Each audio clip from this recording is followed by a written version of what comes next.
Muri kino kinyejana cya 21 muri isi dutuyemo, ngira ngo umuntu wese usobanutse usanga yarize. Iyo umuntu wese agiriwe amahirwe rero akiga kaminuza, bituma agira ubuzima bwiza kuko aba yabonye akazi keza ndetse bikamushyira no ku rundi rwego atarariho.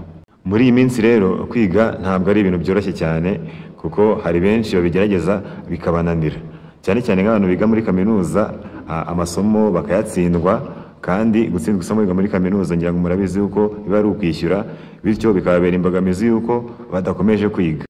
Uyu munsi rero kwiga ntabwo bigikomeye kubera artificial intelligence cyangwa AI irimo iragenda ifasha abantu benshi mu masomo yabo. Uyu munsi rero niba uri umunyeshuri muri kaminuza, ndagukoreye iyi video ngo nkwereke AI enye z'ingenzi zishobora kugufasha niba uri umunyeshuri muri kaminuza mu masomo yawe, ndetse bikagendana n'uko wazagira amanota meza uramutse uzikoresheje neza. Ndagusaba kureba iyi video rero paka igeze ku musozo kuko twazivuze zose. Ikindi kandi ugeze hano bwa mbere ukaba wakora subscribe niba utarayikora kugira ngo ujye ukomeza kubana natwe muri video tukugezaho umunsi ku wundi. Ikindi kandi hari icyo ushaka ko tukwigisha, ushyira igitekerezo cyawe muri comment tukazakivugaho muri video y'ubutaha. Mbahaye ikaze.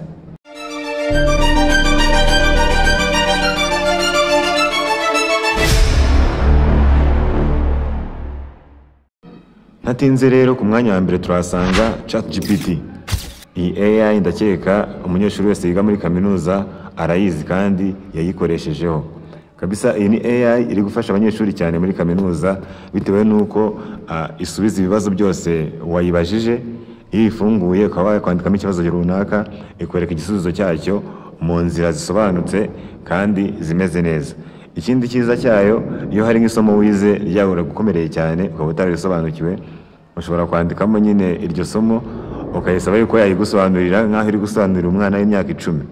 Icyo gihe nyine ihita yoroshya, nimba ari gukoresha yenda ubusobanuro buri deep, igakoresha ubusobanuro bworoshye cyane ku buryo umuntu ari we wese ashobora kubisoma akaba yabyumva neza. Bikaba byakuviramo rero yuko iryo somo ushobora guhita uryumva neza, bikazana gutuma unatsinda ikizamini cyaryo cyangwa assignment cyangwa kati yaryo. AI ya kabiri rero bayita Notion AI. Iyi AI yo ni ingenzi cyane, sinzi ko nayikubwira. Iyi ngiyi rero icyo yagufasha ni ugusamarayizinga note. Ngira ngo urabizi yuko niba uri umunyeshuri muri kaminuza hari igihe lecturer aza akaba yabaha note nyinshi, ndetse bikaba byakugora kuba waziga kuko ari nyinshi cyane.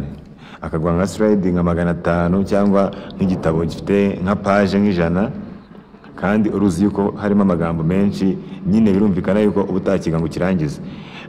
Iyi AI rero yitwa Notion, urayifungura kwa uploadingamo icyo gitabo, ikigukorera iragisamarayizinga ikagenda ikoramo ibintu by'ingenzi, and then ikaba ari byikwereka cyangwa mo kimwe n'ahantu bagiye batanga ubusobanuro bwinshi kuri point runaka, igatanga ubusobanuro bukeya kandi busobanutse bumeze neza, ku buryo nka page 100 ishobora gusamarayizinga ikazinduramo nka page 20 cyangwa 15 gusa.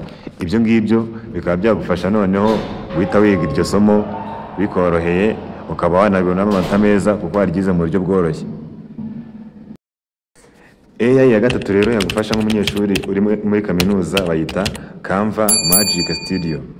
Iyi ngiyi yagufasha gukora posters cyangwa presentation. Urugero nyine baguhaye nka assignment ya presentation muri vuga kuri topic runaka, ushaka gushyiramo iyo topic ubundi ikagukorera presentation ikayorganiza ukuri buze kugenda. Urugero nyine akugati nimba muri nk'abantu 5, uyu nguyu araza kuvuga hanga kugeza hanga, ari ibintu nyine byoroganije ku murongo. Ikindi kandi ishobora kugukorera raporo runaka nka raporo de stage,